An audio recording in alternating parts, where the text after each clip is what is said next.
All right, Vinny here. So I made some observation about the state of the Congolese community here in the United States. I'm gonna use me as as uh, as an example. So I feel like for us Congolese, there's a lot of room for growth that we need to catch up intellectually and culturally. Culturally, in sense of who are the ambassador of our culture, who are the people. And Congolese, there's a sensitivity toward culture, but we don't mix that with commerce compared to other community. Like here, I live in Midwest.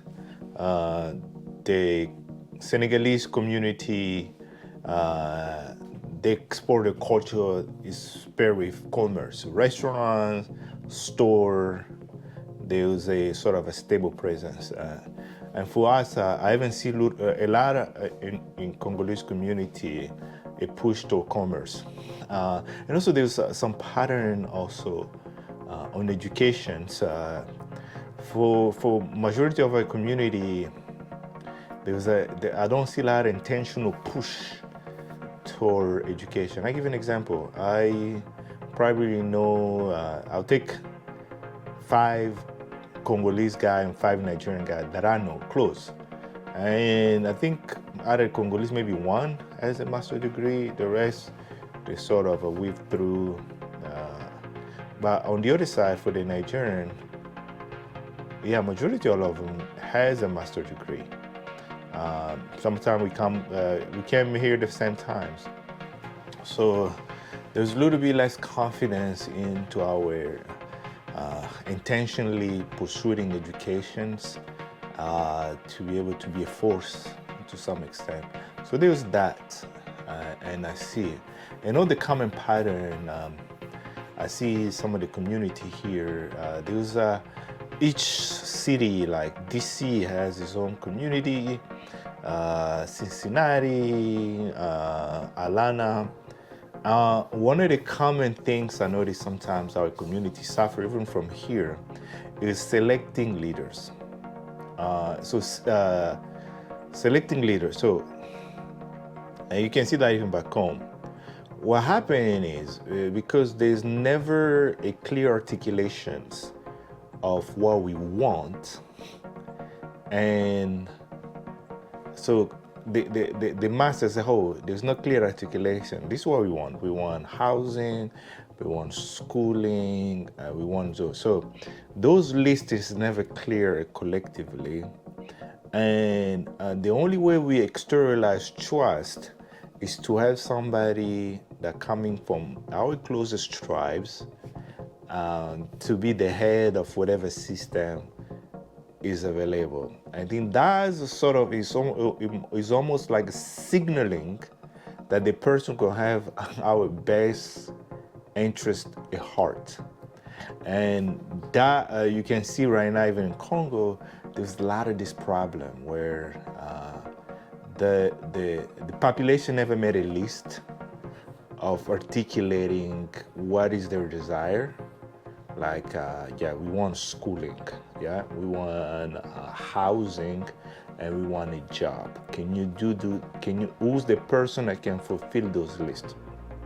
Because those things are now articulated, it's now well known among the collective in different tribes, is everybody settled, and the only way they feel like somebody will represent them is coming from their tribe.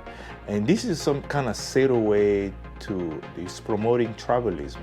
And I see even here, I'll take even our city, Cincinnati, for example. We have a community, we have a community council here. But most of the time what I hear is always there's a friction between selecting who to lead next.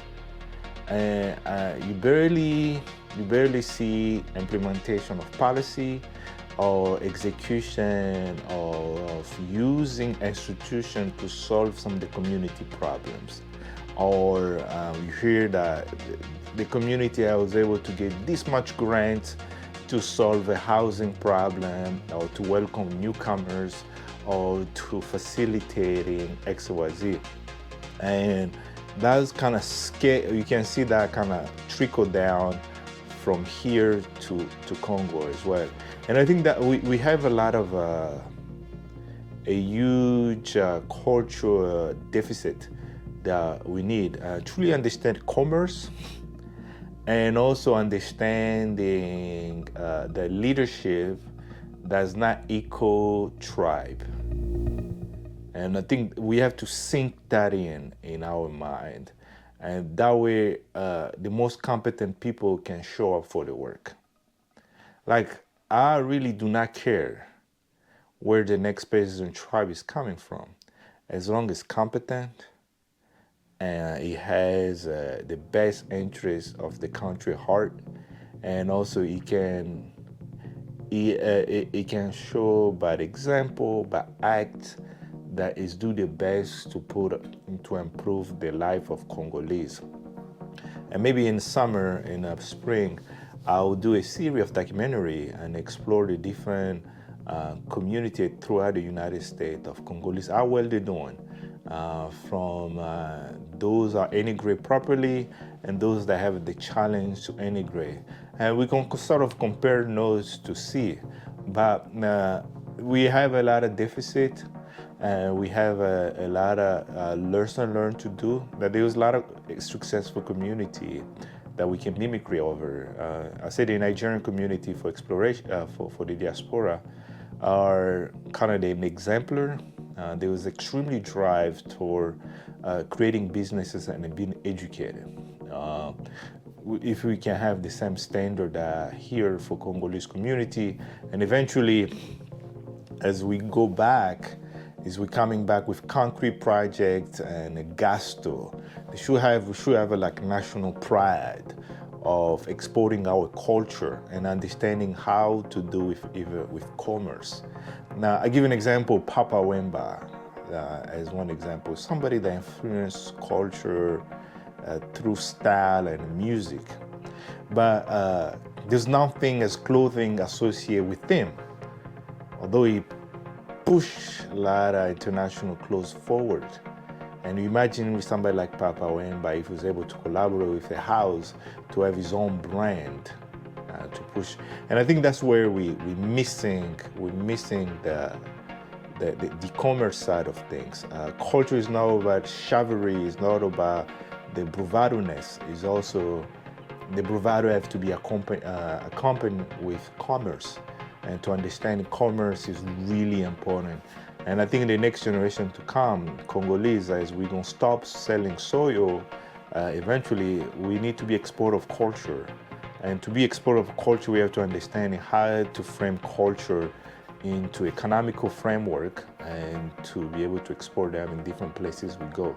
From music to taste, clothing, to the whole shenanigans that come with it. So a lot of things to be desired, but hopefully, and I'm confident that Congolese people will figure it out, but we have to invest in our education. We have to indicate to truly be sophisticated.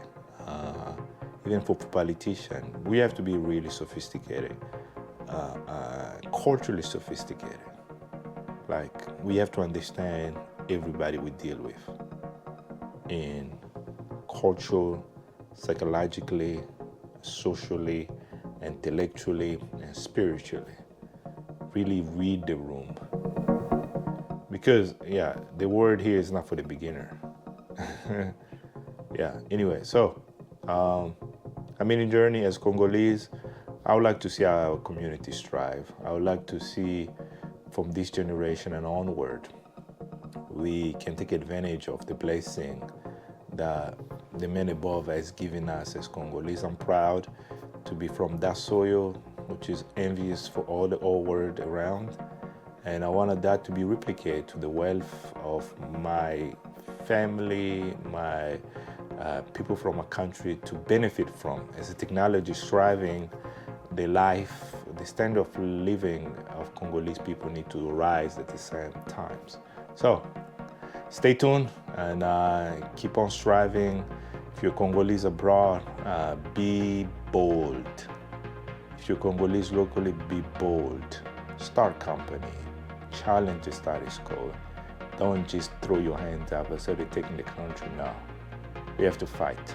Fight back, create value, train with love, compassion. Competency is not tribes. Competency is a human. So look for the most competent people, regardless what tribe they're coming from, and support them wholeheartedly. Thank you.